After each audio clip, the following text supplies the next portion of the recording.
Tim Reskrim Polsek Mamajang membongkar pabrik rumahan pembuatan dan penjualan busur anak panah dan ketapel di kawasan Jalan Bajigau, Kota Makassar, Sulawesi Selatan. Pelaku tak berkutik saat polisi berpakaian preman menggerebek rumahnya. Dari sana polisi menemukan sejumlah anak panah, ketapel serta alat pembuatan anak panah serta mesin gerindra dan selang infus. Guna pemeriksaan lebih lanjut, pelaku beserta barang bukti diamankan polisi. Diketahui terbongkarnya lokasi pembuatan senjata tajam anak panah ini setelah tim Reskrim Polsek Mamajang mengamankan seorang remaja belasan tahun, AC, yang mengaku membeli anak panah dan ketapel dari AD. Harganya 15.000 sesuai dari tadi yang kita sudah coba interogasi seperti itu. Iya, ini undang-undang darurat yang kita sangkakan. Dalam undang-undang darurat itu dia ancaman hukuman 20 tahun. Kini kedua pelaku diamankan di Polsek Mamajang. Sedangkan untuk pelaku yang masih di bawah umur, pihak kepolisian akan berkoordinasi dengan pihak terkait. Dari Kota Makassar, Sulawesi Selatan, Muhammad Nurbone, iNews melaporkan.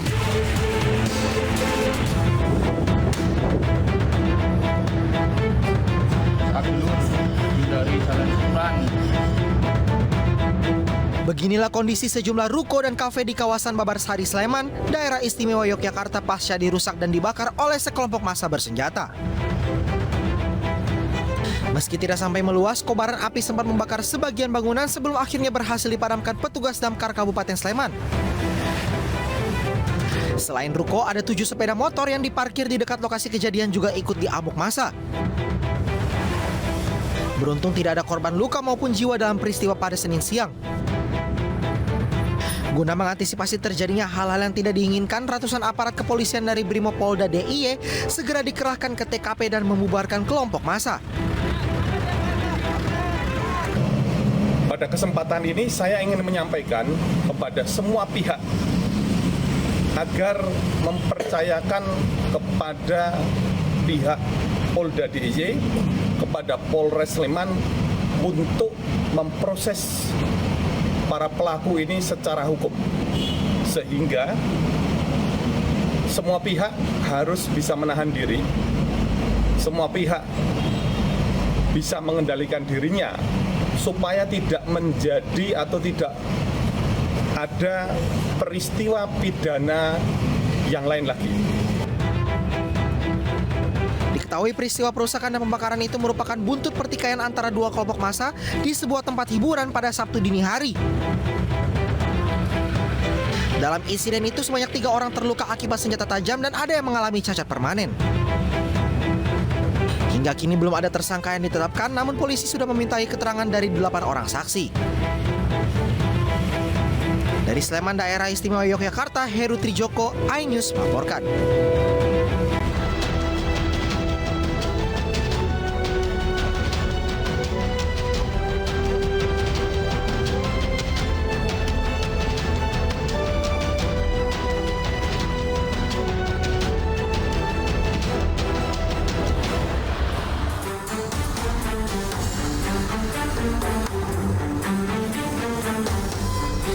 Halo, selamat pagi. Selamat datang di Lapor Polisi. Anda lapor, kami sampaikan. Ya, hari ini kita punya banyak informasi menarik tentunya. Apa aja nih? Nah, nanti tuh akan ada berita juga mengenai modus penipuan menggadaikan anak. Dan Demi? bahkan ya namanya juga penipuan ya, demi cuan tentu saja ya. Dan juga ini bahkan anak yang digadaikan itu bukan anaknya gitu. Nah, nanti anak akan orang kita lain. Betul, anak Jadi orang mau beli lain. sesuatu ditukerin sama anak orang lain. Mau transfer kalau yang ini ya. Nanti akan kita konfirmasi langsung bersama dengan Kanit Reskrim dari Polsek Rapocini, Makassar, Sulawesi Selatan karena kejadiannya di sana nih. Nah, pemirsa, ini dan kita harus dibuka juga ini dari Lapor Polisi, pemirsa, sebuah program yang bertujuan menjadi wadah untuk aspirasi, keluhan, laporan dan apresiasi kepada pihak kepolisian di seluruh Nusantara. Bersama saya Pram Senjaya Dan saya Anita Mai.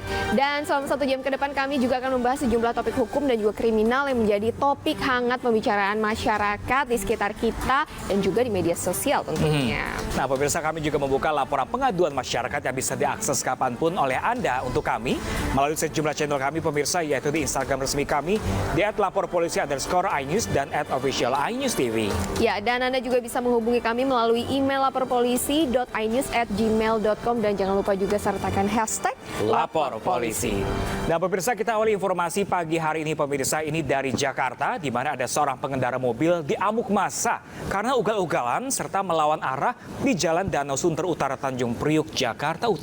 Ya, dan karena hal ini akibatnya akhirnya sejumlah pengendara mengalami luka-luka.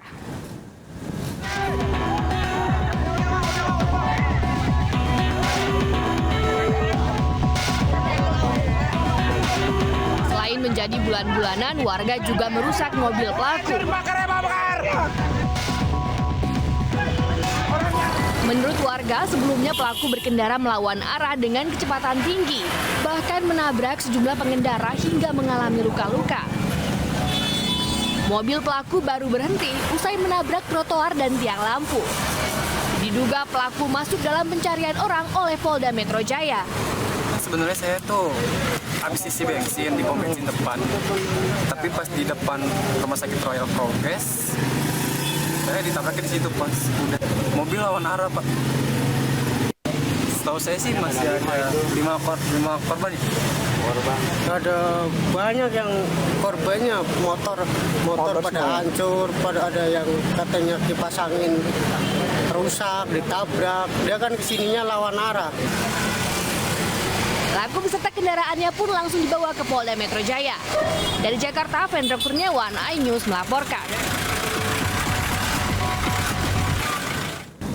Ya, kita menuju ke Jawa Timur, di mana Polda Jawa Timur ini kembali berupaya untuk menangkap MSA, anak kiai di Jombang yang menjadi DPO dalam kasus dugaan pencabulan terhadap sejumlah santriwatinya, dan hal ini juga sempat ramai di media sosial. Iya, betul sekali pemirsa. Ini meski telah mengerahkan ratusan personil BRIMOB bersenjata lengkap, namun upaya penangkapan tersebut akhirnya kembali gagal.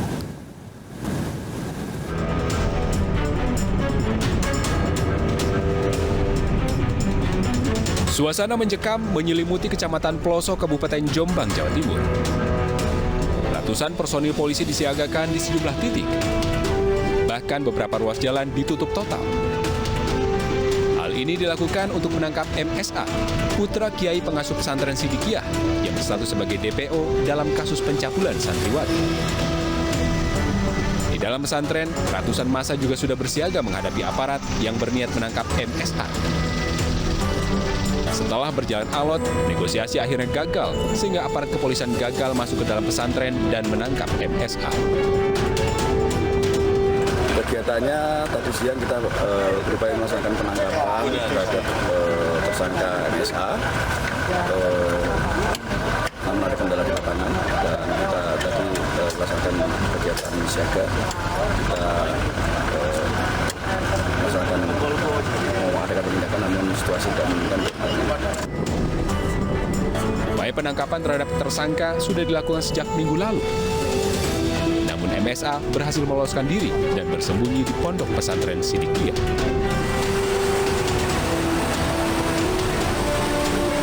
Dari Jombang, Jawa Timur, Muhtar Bagus, iNews melaporkan. Sementara itu pemirsa, seorang pria yang diduga sebagai driver ojek online ditemukan tewas mengapung di kaki jembatan Suramadu. Iya, jasad korban ini berhasil dievakuasi tim SAR Kota Surabaya dan petugas di Polairut Polda Jatim.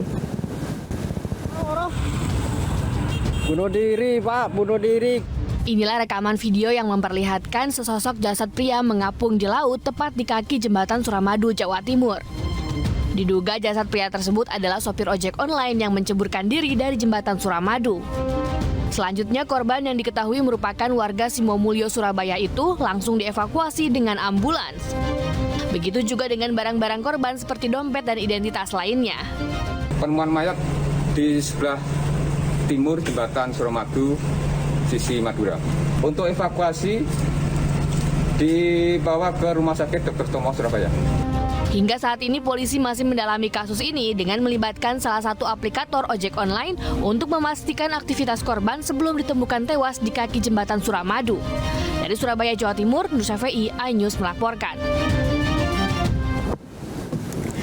Iya pemirsa, lagi-lagi kami ingatkan ya bahwa yang namanya bunuh kasus diri. Ya betul, kasus serupa seperti ini akhir-akhir ini memang lumayan sering terjadi ya. begitu ya. Nah jadi bagi Anda yang merasakan gejala depresi dengan kecenderungan ingin bunuh diri itu tadi, kalau bisa segera konsultasikan persoalan Anda ke pihak-pihak yang dapat membantu, misalnya psikolog gitu ya. Psikiater ataupun sahabat, karena dengan bercerita seenggaknya meskipun tidak menyelesaikan sebuah masalah, seenggaknya meringankan beban yang kita punya. Betul sekali, dan jangan mungkin masyarakat kita masih merasa malu atau tabu gitu untuk datang ke psikiater atau psikolog gitu ya, karena takutnya dianggapnya gangguan jiwa gitu ya. Padahal enggak, ini mental yang harus kita perbaiki. Nah, pemirsa, kita beralih ke informasi lainnya. Ini ruang poliklinik kebidanan di Rumah Sakit Siloam di Jalan POM 9 Palembang terbakar tadi malam. Ya, dan puluhan pasien dievakuasi ke halaman parkir rumah sakit.